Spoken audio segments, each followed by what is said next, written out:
How to fix Life360 error, something went wrong. Hey guys, and welcome back to the channel. In this video, I'm going to show you how you can fix the Life360 application error, something went wrong in this video. So let's get started. You can do it on iOS and Android both. For this tutorial, I'm using an iOS device. If you're having Android, you can follow similar steps because the application is the same on both of the devices.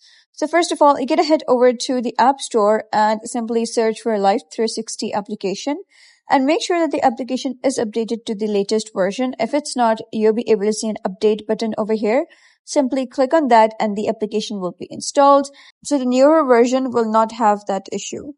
If that doesn't solve your problem, we can head over to settings, simply scroll down, click on general, click on iPhone storage and search for the application of Life360 over here.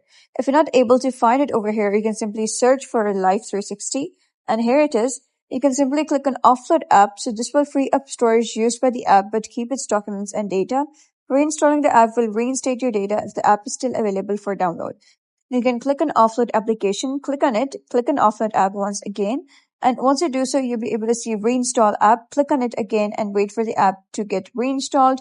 Once you do so, simply launch the app and the issue would be resolved. So that's how you can fix Life360 something went wrong. So if you found this guide helpful, give it a thumbs up and don't forget to subscribe for more helpful tutorials. I'll see you in the next video.